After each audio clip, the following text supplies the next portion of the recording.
빗줄기가 좀 굵어졌는데 빗줄기 뚫고 오신 여러분들 제가 다시금 환영하고요. 이 귀한 복된 시간이 어려움 가운데서도 힘든 가운데에서도 하나님의 은혜를 느끼는 귀한 은혜의 시간이 되기를 소망합니다.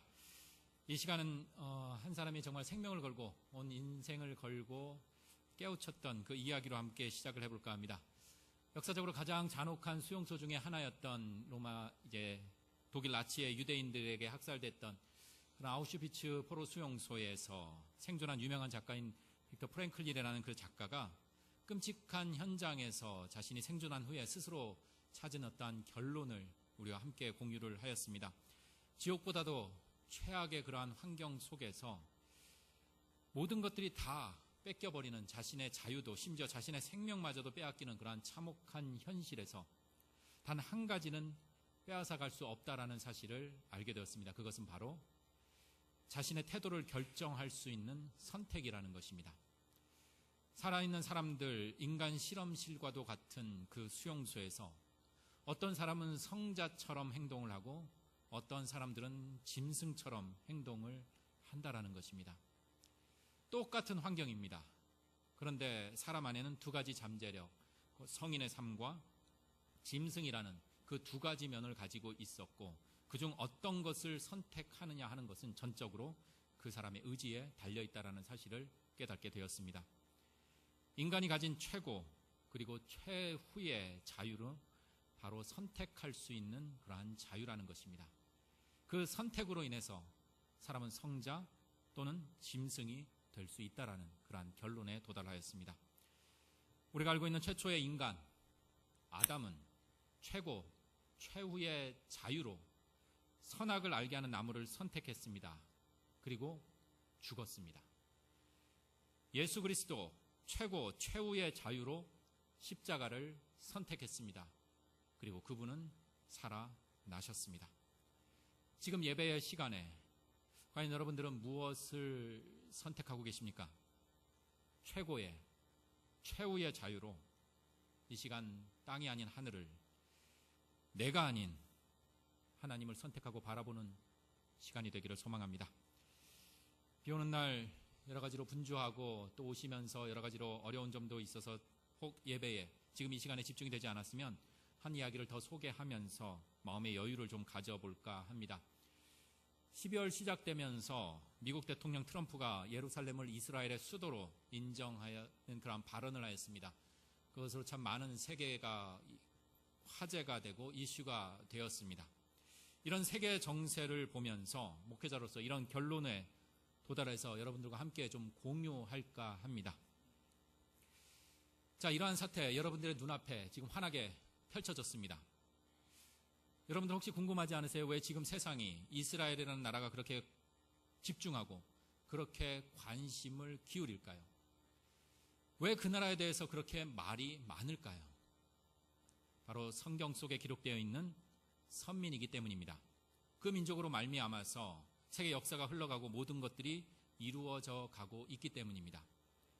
구체적으로 예수님께서도 이스라엘 민족을 비유하시면서 말라 죽게 한 무화과 나무가 다시 살아날 것을 말씀하셨습니다. 겨울 동안 말라 죽고 비틀어졌던 무화과 나무, 이제 여름이 되자 가지가 연해지고 잎사귀가 나오듯이 멸망했던 이스라엘이 이제 회복이 된다라는 것은 곧 예수님이 재림하실 날이 가까이 왔다라는 그러한 말씀을 하셨습니다.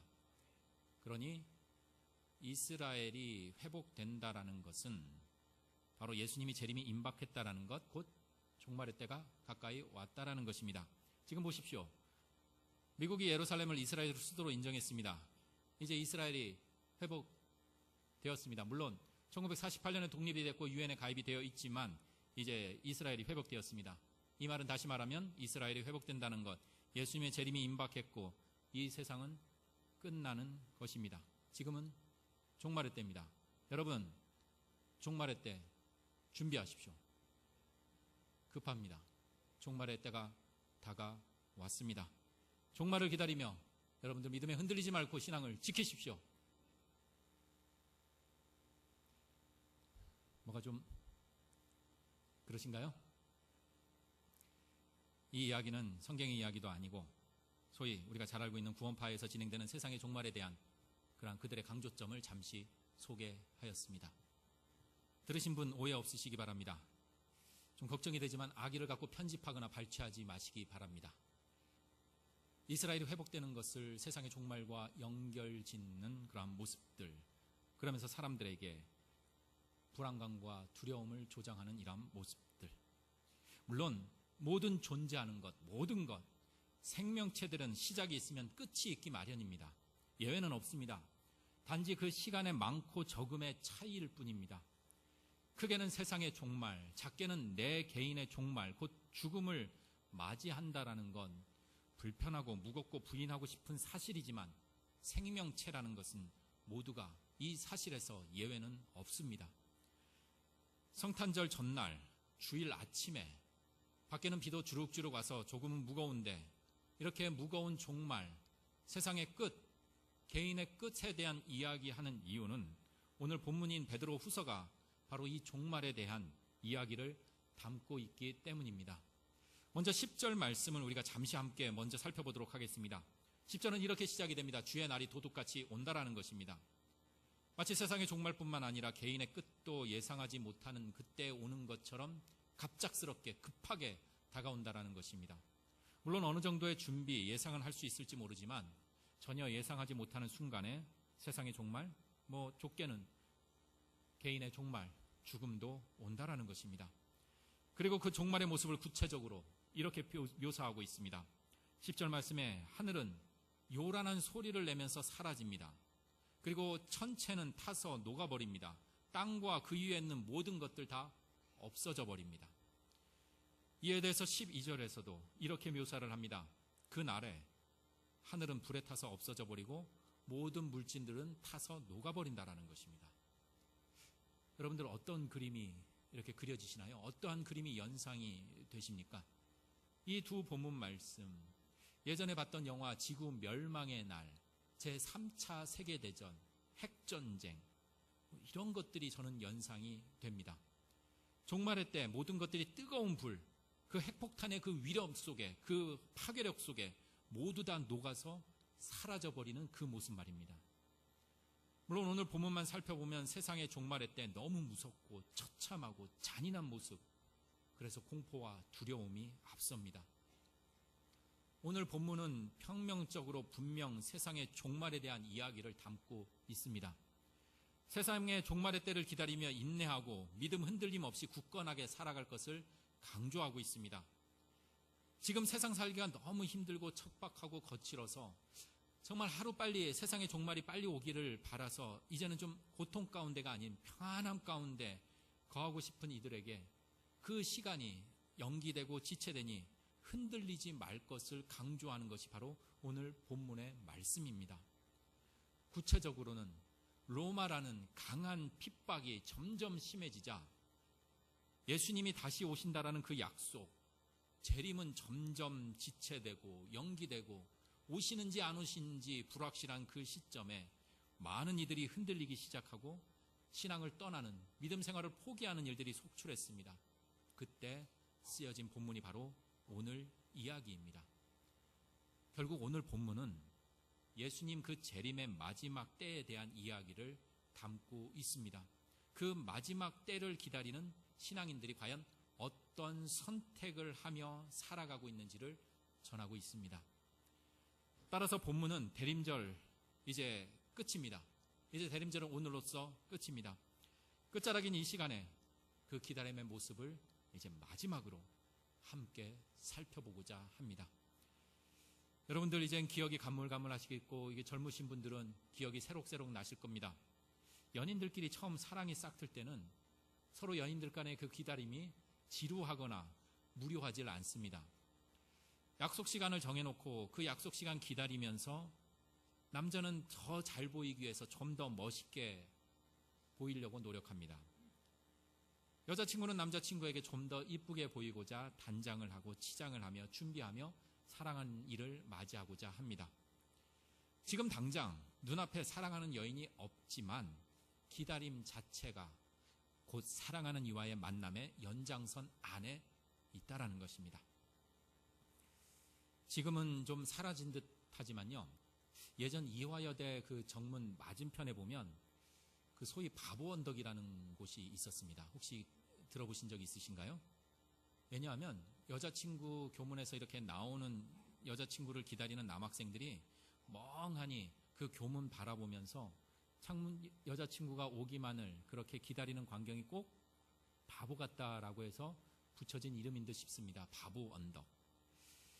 그런데 그 바보 언덕에서요, 물론 저는 경험이 없습니다. 예. 바보 언덕에서 한 가지 흥미로운 사실을 발견하게 되는데요. 오래 기다리다가 여자친구가 교문에서 이렇게 나오면 다가가는 그 남자의 반응을 보면 사귄 기간 그리고 애정의 깊이를 측정할 수 있다는 것입니다. 오늘같이 비가 오거나 날씨가 추운 겨울일지라도 그 기다림의 시간이 오래일지라도 서로 애정의 깊이가 깊고 사귄 기간이 짧을수록 여자친구가 나타나자마자 남자는 말도 하지 않고 불이 나게 달려가 어떤 행동을 취할까요? 여자의 가방을 먼저 들어주고 서로 딱 달라붙어서 떨어지질 않습니다. 기다림의 시간 그리고 주변의 환경, 자신이 처한 상황은 중요하질 않습니다. 그렇다면 반대의 상황은 어떨까요? 기다림의 시간이 애정의 깊이가 너무나 이제는 얕아지고 그리고 사귄 기간이 너무나 길어진 그러한 반대의 상황 어떨까요? 어슬렁어슬렁 가서 왜 늦었니? 이 추운 날 내가 얼마나 너를 기다렸냐? 왜 시간은 이렇게 끝났는데 수업 시간이 이때 끝났는데 왜 지금 나왔느냐? 투덜투덜 배고프다 빨리 걸음 재촉하며 어디로 갈까?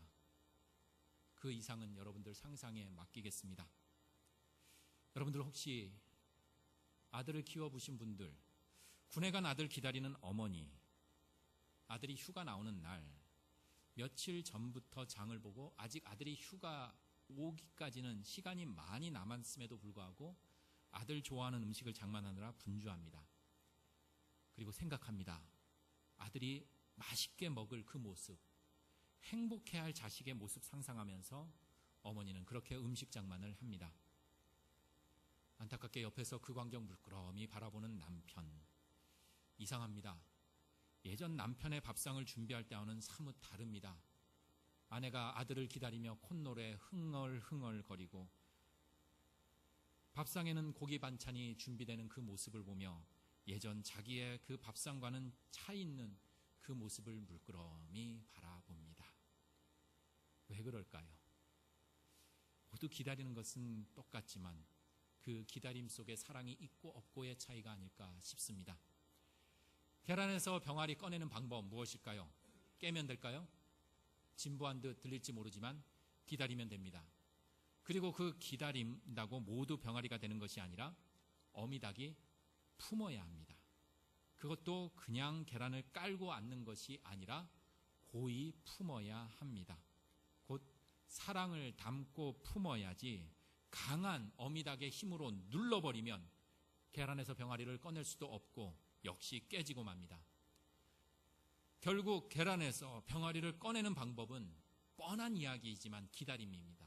아니 엄밀히 얘기하면 사랑이 담긴 기다림입니다.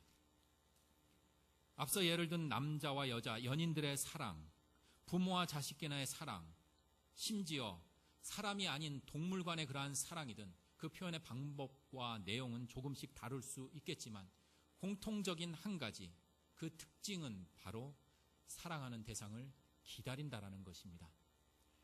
그리고 그 기다림은 자신의 수고, 노력, 힘듦, 이러한 어려움을 감내하면서 기다린다라는 것입니다. 왜냐하면 기다릴 만큼 충분히, 기다릴 만큼 소중히 그 누군가가 사랑스럽기 때문입니다. 사랑하기 때문입니다. 그러니 고린도전서 13장의 유명한 사랑에 대한 이야기에서도 사랑을 설명하면서 오래 참는 곧 기다림을 계속해서 강조합니다. 다음 주 한 해를 정리하면서 이 고린도전서 13장의 말씀을 함께 나누고자 합니다. 여러분들 미리 함께 좀 이렇게 묵상하는 그러한 한 주 시간 가졌으면 합니다. 고린도전서 13장 사랑 이야기하면서 첫 시작은 오래 참음으로 시작이 됩니다. 그리고 맨 마지막은 모든 것을 견디느니라 라는 것으로 마무리를 짓습니다. 그리고 그 사이에는 상대를 위해 성내지 않고 배려하지 않는 곧 기다림이라는 그 뜻과 맥을 같이 합니다. 결국 기다림 안에는 사랑이 담겨져 있고 온전한 기다림 안에는 사랑이 숨을 쉬고 있다는 것입니다. 기다림이 사랑이고 사랑이 곧 기다림이라는 것입니다. 좀 더 구체적으로 들어가 보면 이러한 사랑이 있는 기다림의 관계에서는 나에게 오는 보상, 유익, 이익 그런 것은 그리 중요하지 않습니다. 오직 가장 중요한 것은 그 사랑의 관계가 깨지지 않고 이어지는 것이 가장 소중한 것입니다. 내가 비록 내 속도에 맞지 않고 수고스럽고 힘들고 어렵게 기다리지만 기다릴 수 있다라는 것은 바로 그 사람이 내가 사랑하는 사람이기 때문입니다. 내가 사랑하는 사람과 내가 하나 될 수 있기 때문입니다. 그 이상, 그 이하도 아무것도 없습니다. 잠시 우리가 이렇게 살아남을 수 있는 것, 우리가 지금 이렇게 살아있을 수 있는 이유 함께 잠시 한번 생각해 볼까 합니다. 물론 여러 가지 요인이 있겠지만 자식을 향한 부모님의 기다림, 더 엄밀하게 자식을 향한 부모님의 사랑이 담긴 기다림이 있었기 때문에 가능하였습니다. 사랑이 담긴 기다림을 통해서 부모와 자식 간의 관계가 끊어지지 않고 이어지고 유지되었기 때문에 우리는 지금 생존에 살아갈 수 있다는 것입니다. 아이가 태어났습니다. 그리고 부모는 엄마, 아빠 이 말 한마디 아이의 입에서 나오게 하기 위해서 오랜 시간 부모는 수도 없이 아이 앞에서 반복합니다. 아빠, 엄마, 엄마 해봐, 아빠 해봐.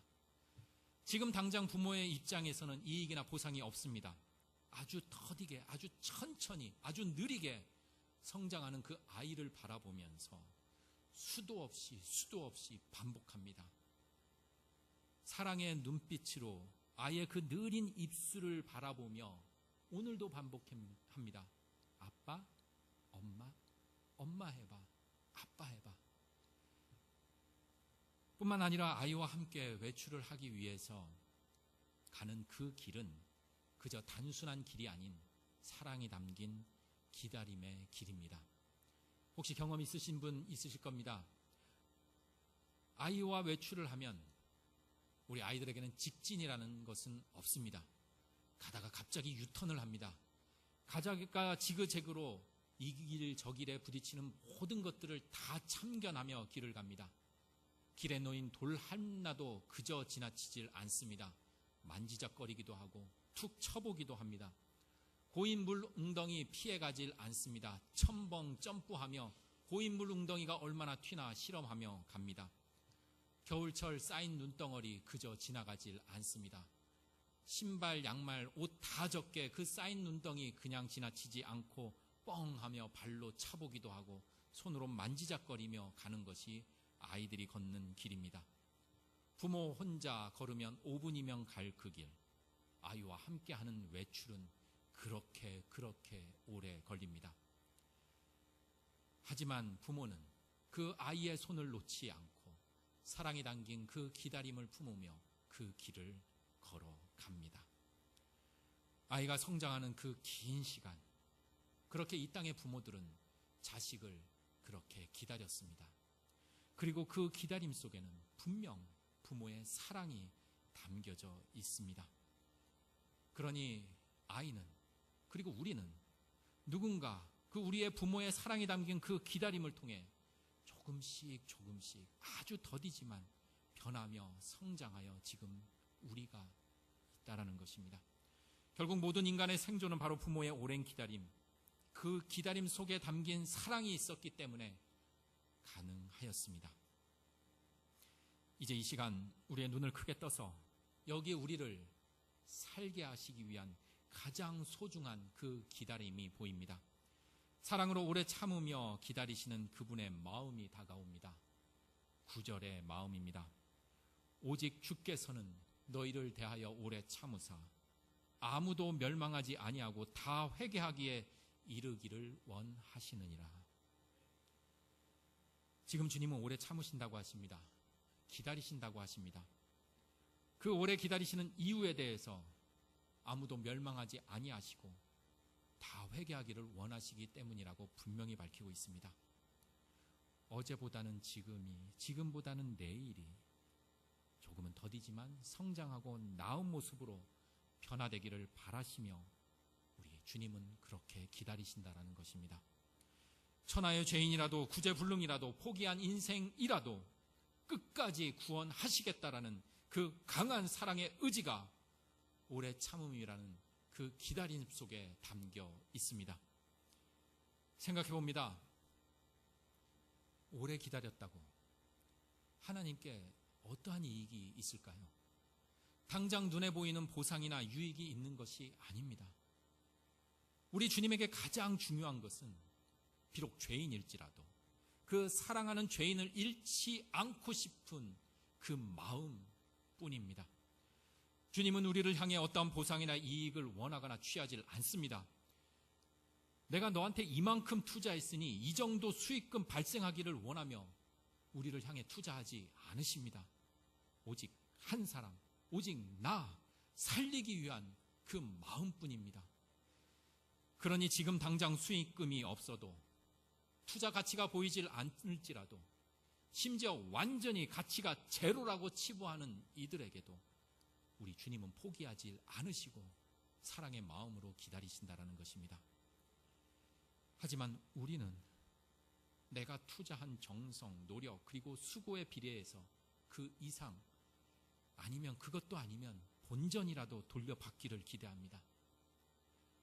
우리 하나님은 한 인간, 바로 내 자신이 목적인데 우리는 하나님 자체가 목적이 아니라 하나님으로 인해 받을 보상이나 이익, 그것을 목표로 두어 신앙생활을 할 때가 많습니다.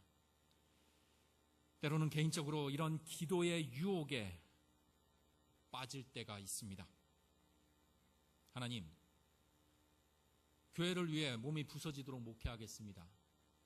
주님, 교회를 위해 헌신하며 사역하겠습니다. 그러니 주님, 열심을 다하고 최선을 다했으니 주님, 이 정도는 채워주십시오. 이 정도 채워져야 지역사회를 위해서 일하지 않겠습니까? 주님, 이 정도는 되어야 무언가 일을 할 수 있지 않겠습니까? 이 정도는 되어야 주님의 그 소중한 복음을 온전히 전할 수 있지 않겠습니까? 예수님께서 자신의 운명을 말하며 자신은 이제 많은 고난을 받고 죽고 부활할 것을 말하자 베드로가 이를 말렸습니다. 항변하며 절대 그래서는 안 된다고 하였습니다. 그때 예수님은 베드로를 향해 사탄아, 내 뒤로 물러가라 라고 강하게 질책하셨습니다. 예수님 자체가 목적이 아니라 예수님을 통해 이룰 업적, 보상, 이익에 관심을 갖는 그 베드로 속에 숨겨져 있는 그 욕망을 질책하셨습니다. 우리 하나님은 오직 나를 목표로 하며 사랑의 눈빛으로 나를 기다리시는데 정작 나는 주님이 아닌 주님으로 인한 보상과 이익, 거기에만 갇혀있는 그 내 모습을 향한 꾸짖는 음성으로 다가옵니다. 주님의 목표는 내 자신입니다. 내가 처한 환경, 내가 이룬 업적, 내가 주님께 드릴 어떠한 보상이나 이익이 결코 아닙니다. 그런데도 나는 주님을 목표가 아닌 주님이 주시는 보상과 이익에만 관심을 갖는 그러한 사탄의 유혹, 기도의 유혹에 쉽게 빠져들곤 합니다. 이 시간 고백합니다. 여호와의 궁전에, 여호와의 성전에 문지기로서의 하루가 세상의 왕으로서의 첫날보다 더 소중하고 더 값진 것임을 이 시간 고백합니다. 이런 고백이 없이는 우리가 아무리 찬양을 하고 기도를 하고 말씀 공부를 하고 예배를 드리고 밖에 나아가 전도하고 봉사하고 헌신하고 친교를 아무리 뜨겁게 해도 그분을 사랑하는 것이 아니라 그저 인간끼리 모인 종교 모임에 불과하다라는 그 사실을 고백합니다. 이 시간 잠시 가던 길 옆으로 좀 새서 옆에 핀 꽃을 보았는데요. 다시 함께 길을 걸어보도록 하겠습니다. 우리 주님은 우리를 포기하지 않기 위해 기다리십니다. 우리를 사랑하시기에 기다리십니다. 우리 또한 신앙생활 하면서 하나님 그분 잊지 말고 기억하며 그분의 역사하심을 사랑의 마음으로 기다리기를 이 시간 소망합니다. 그럴 때 우리들의 인생 천년처럼 무료하고 무기력하고 우울한 아주 긴 시간일지라도 천년이 하루같이 아주 쉬 지나갈 수 있습니다. 반면에 단 하루의 삶일지라도 하루가 천년같이 세상의 100년보다 더 풍성하고 여유있게 넉넉하게 건강하게 하늘의 복 가운데 살아갈 수 있으리라 확신합니다. 오늘 본문 말씀은 분명히 우리에게 밝히고 있습니다. 하나님의 사랑의 마음으로 우리를 기다리시니 우리도 하나님의 사모하는 마음으로 간절히 기다릴 때 13절 말씀처럼 우리는 그의 약속대로 의가 있는 새하늘 새 땅을 바라보게 될 것이라는 것입니다. 앞서 종말의 때를 묘사하였듯이 10절과 12절의 모습을 보면서 마치 핵전쟁이 일어나서 핵폭탄이 일어나서 정말 모든 것들 다 핵의 파괴력으로 자취도 없이 사라지는 지구 종말의 때 3차 세계대전에 그러한 예견하는 신년 운세를 점치는 그러한 단편적인 설명이 아니라 오늘 이 본문 말씀은 이 세상에 존재하는 모든 것들, 심지어 하나님을 향한 내 보상과 이익에 대한 그러한 계산적인 생각들, 내 생각, 우리 조직과 우리 공동체의 전통과 업적들, 삶의 결과물들도 결국 모두 만들어진 피조물에 불과하다라는 것입니다. 세상의 종말이든 작게는 내 개인의 종말이 되든 모든 것들은 다 자취 없이 사라진다라는 것입니다. 그러니 이 모든 것들이 전부이고 마치 영원하지 않은 것처럼 애지중지하며 목숨 걸고 목매어 살지 말라라는 것입니다. 모든 것들 아주 간단하게 해체되고 모든 것 사라질 수 있기 때문입니다. 안타깝게 제천에서 큰 화재로 많은 인명피해가 났습니다. 불이 날 때 가장 소중한 것이 무엇이겠습니까? 바로 생명입니다. 사람입니다. 아무리 소중하고 강한 집착을 갖고 영원할 것 같은 것들 흔적도 없이 다 사라졌습니다. 가장 소중한 생명 그 자체, 그 외에는 필요가 없습니다. 지금의 성공도 건강도 업적도 영원하지 않고 지나갑니다. 반대로 지금의 실패도 약함도 연약함도 사라집니다. 영원하지 않습니다. 우리의 궁극적인 최종 우리들의 희망, 한계가 있는 이 세상, 흔적도 없이 사라지는 이 세상이 아닙니다. 하나님이 약속하시는 저 새하늘 새 땅, 그것을 바라보면 그 모습이 바로 우리들의 삶의 목적이며 그것이 우리가 선택해야 할 인생의 최종 모습이라는 것입니다. 지금도 우리를 사랑의 눈빛으로 바라보시는 그 주님, 지금도 주님은 움직이시면서 우리를 바라보시면서 긴 호흡으로 일하십니다. 하지만 자꾸만 우리는 세상의 흐름대로 나의 판단대로 조바심 갖고 조급함 갖고 불안하며 무기력한 가운데 살고 있지 않는지 이 시간 고백합니다. 우리 주님의 마음, 긴 호흡으로 일하시는 주님의 진짜 모습 우리가 간절히 돌아오기를 갈망합니다. 우리가 조금이지만 성장하고 변화되기를 원하시며 오래 기다리시는 그분의 마음, 그분의 진짜 마음을 알기를 소망합니다.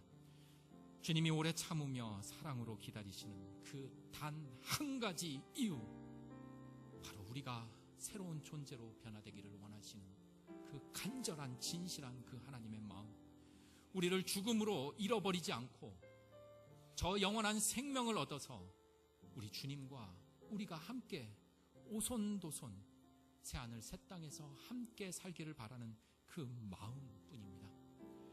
끝으로 본문의 물음을 우리 스스로에게 묻습니다. 11절 말씀입니다. 그러면 우리는 어떤 사람이 되어야 마땅합니까? 여러분들은 어떤 사람이 될 그 길을 선택하시렵니까? 삶은 선택입니다. 모든 것 빼앗겨도 선택은 내 몫입니다. 우리는 어떤 삶을 선택할까요? 썩어지고 사라질 것을 위한 그 길을 선택하실 것입니까? 한갓 지금 당장 눈에 보이는 이익, 보상, 썩어지고 없어질 것에 목매고 아둥바둥하며 그 길을 선택하며 살 것입니까? 아니면 죽음의 길이 아닌 진정한 생명의 그 길, 거짓이 아닌 참된 진리의 길을 가르시는 그 하나님 바라보시며 그 길 선택하시며 가시겠습니까? 대린절 넷째 주일, 그 선택은 바로 여러분들, 바로 나의 몫입니다. 내가 해야 할 일이고 우리가 해야 할 일입니다. 하나님의 마음을 선택하고 하나님의 뜻을 바라며 나의 때가 아닌 하나님의 때에 응답하시고, 나의 때가 옳은 것이 아니라 하나님의 때가 가장 적절하고 우리를 생명으로 이끄는 길임을 고백하며 이 시간 한 마음으로 함께 찬양하며 우리들 그 주님의 때를 기다리며 그 주님의 마음을, 그 우리를 생명으로 이끄는 그 길을 이 시간 함께 고백하시겠습니다. 주님의 시간에 함께 찬양 드리시겠습니다.